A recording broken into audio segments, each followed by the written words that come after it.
30도를 웃도는 폭염과 열대야 속에 에어컨을 주의 새 없이 틀다 보니 화재로 이어지는 경우가 늘고 있습니다. 특히 실외기 전선에서 불이 시작되는 경우가 많은데 우리 집은 안전한지 한번 살펴보셔야겠습니다. 박명선 기자가 보도합니다. 부산의 한 아파트 20층 실외기실 내부가 시커멓게 탔습니다.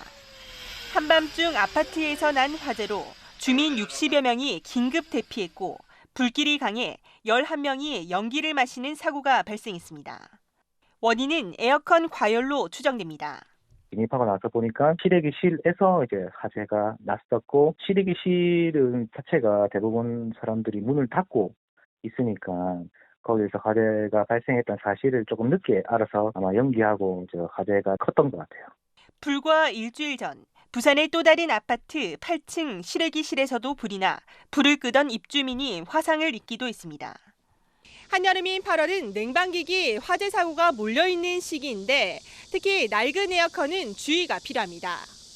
먼지가 낀 에어컨 실외기를 작동시켰더니 3분 만에 불꽃이 튀고 20분이 지나자 불이 타기 시작합니다. 특히 손상된 전선이 먼지와 습기에 노출되면 쉽게 불이 붙습니다. 이물질이 침착되어서 불꽃이 발생되어 점화원으로 작용합니다. 주위 착한물에 연소되어 대형 화재로 이어지는 경우가 많습니다. 실외기 화재의 80%는 전선 문제입니다. 예방을 위해 실외기 전선이 낡았는지 점검하고 통풍이 잘 되도록 벽과 간격을 둬야 합니다. 화재가 확대되지 않도록 실외기 주변에 불에 타기 쉬운 비닐봉투나 종이 박스 등의 물건들을 쌓아놓지 말아야 합니다. 에어컨을 본격적으로 사용하시기 전에 에어컨 전체를 점검하는 것이 화재를 예방할 수 있는 길입니다. 최근 5년 사이 부산 경남에서 냉방기기로 인한 화재가 200여 건 이상 발생한 만큼 안전관리에 각별한 주의가 필요합니다. KNN 박명선입니다. 내년 총선을 준비하는 여성 후보군이 부산과 경남에서 큰 차이를 보이고 있습니다. 부산은 역대급이라 할 만큼 후보가 넘치지만 경남은 여성 후보 붐귀 현상이 이어지고 있습니다. 김상진 기자가 보도합니다. 황보승희 의원이 불출마 선언을 한 부산 여권은 남구 가불 지역 합구까지 거론되면서 이현주 남구을 당협위원장 거취도 불확실합니다. 입지가 확고한 김미애 의원 외에 차기를 준비하는 여성 정치인들이 몰리고 있습니다. 재선의 장관까지 지낸 김희정 전 의원이 복귀 의사를 밝혔고 서지영 중앙당 총무국장도 재도전에 나섭니다. 보다 많은 유능한 여성들이 정치권에서 새로운 기회를 가지고 도전을 한다는 것은 그 정치권의 변화나 그 개혁, 혁신에 큰 바람을 일으킬 거라고 생각을 합니다. 송숙희, 김진영, 김소정, 유순희, 박진수, 한선심 씨 등도 자천타천 거론됩니다. 부산 민주당도 유례없이 여성 정치인의 풍년입니다. 전직 구청장과 전직 시의원들 그리고 현재 지역위원장들까지 모두 합쳐 후보군이 10여 명에 이릅니다. 생산적인 경쟁을 만들어내는 그런 정치를 위해서 저뿐만 아니라 여성 정치인들이 더 열심히 뛰도록 하겠습니다. 내년 선거에서 여러분의 선택을 기다릴 여성 정치인들, 여성 후보들 주목해 주시기를 부탁드립니다. 창원 의창구는 현역 김영선 의원의 김지수, 정혜경 등 여성 후보 3명의 등장이 점쳐집니다. 문제는 이곳 외에 마산아포의 이옥선 전 도의원 정도를 빼면 여성 후보 품귀 현상이 심각하다는 점입니다. 여전한 보수적 분위기가 여성 정치인의 등장을 가로막는 것으로 분석됩니다. 아직 뚜렷한 출마 의사를 밝히지 않았지만 부산이나 경남 통영 고성 출마설이 도는 전현희 전 권익위원장의 거취도 관심거리입니다. 내년 총선 부산 경남에서 몇 명의 여성 당선자들이 유리천장을 깨고 이 국회의 문턱을 밟게 될지 벌써부터 이목이 집중됩니다. 서울에서 KNN 김상진입니다. 올해는 광복 78주년을 맞는 해입니다. 지역의 독립운동사를 알리기 위해 경남의 첫 지자체 건립 독립기념관이 양산의 문을 엽니다.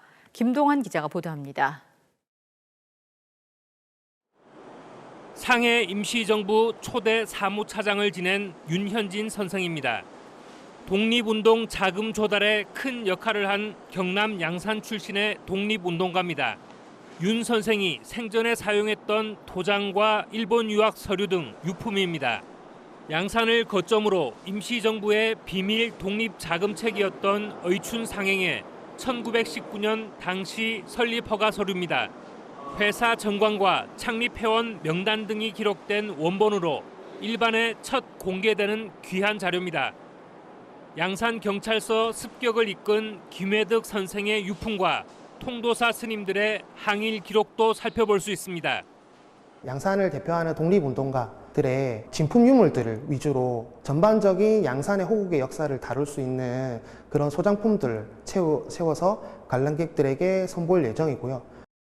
양산 독립운동사와 해방 전후 지역의 근대사를 조명하는 역사 공간이 문을 엽니다.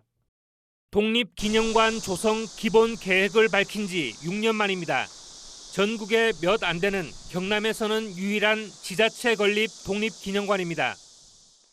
양산시립 독립기념관은 대한 독립을 상징하는 글자와 일제 억압을 표현한 창사를 디자인에 적용했습니다. 지상 4층 규모의 기념관은 항일 독립운동을 시간과 공간, 사건별로 나눠 상설 전시실을 구성했습니다. 설명문과 복사본 위주의 전시에서 벗어나 전시품의 90% 이상이 진품입니다. 양산시립 독립기념관은 오는 광복절 개관에 무료로 운영됩니다. 우리 양산 지역은 수많은 독립운동가들이 태어난 곳입니다. 이번 독립기념관의 개관을 통해서 양산과 또 대한민국의 정체성을 바로 세우는 계기가 될 것으로 기대를 합니다. 기념관은 우선 일제강점기를 집중적으로 전시한 뒤 전시품 등을 추가 확보해 한국 전쟁 등 근현대사를 조명할 계획입니다. KNN 김동환입니다.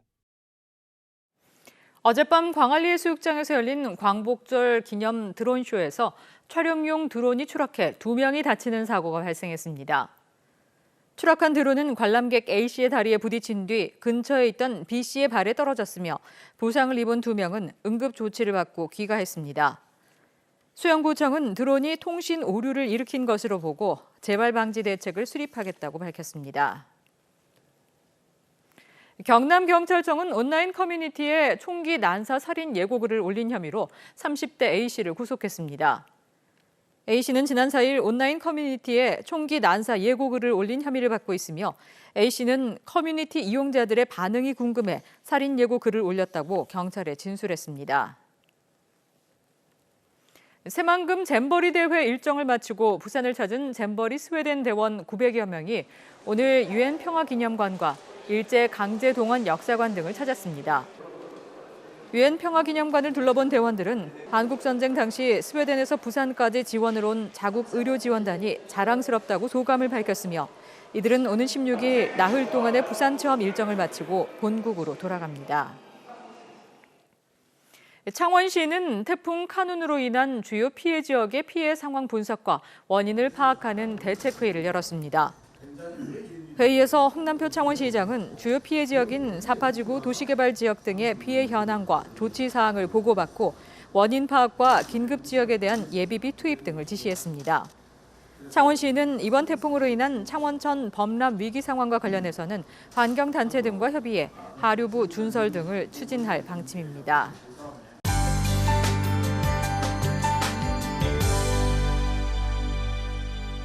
폭염특보는 한 차례 더 확대됐습니다. 이제는 거창을 제외한 부산, 경남 전 지역에 폭염주의보가 발효된 상태입니다. 대기가 불안정해지면서 경남 서부 내륙에는 소나기 소식도 있는데요. 예상 강수량은 5에서 30mm 정도입니다. 내일 새벽부터 아침 사이에 경남 내륙에는 안개가 짙겠습니다. 교통 안전에 유의하시기 바랍니다. 전국적으로 폭염주의보가 발효된 가운데 한낮에는 무덥겠습니다. 동풍의 영향으로 강원 영동에는 비 소식이 있습니다. 내일 아침 기온은 오늘보다 1도에서 3도 정도 높겠고요. 한낮 기온은 오늘만큼 오르겠습니다. 내륙 지역 33도 선 안팎 예상됩니다. 낮 최고 창원과 거제는 32도, 밀양과 창녕은 33도까지 오르겠습니다. 부산도 낮 최고 32도, 김해와 양산은 33도 등으로 예년 이맘때와 비슷하겠습니다. 부산과 거제 동쪽 해안은 당분간 너울성 파도가 방파제를 넘겠습니다. 저지대 침수와 해안가 안전사고에 각별히 유의해 주셔야겠습니다. 광복절에도 뚜렷한 비 예보는 없겠고요. 이후로는 낮 기온이 소폭 내려갈 것으로 예상됩니다. 날씨였습니다.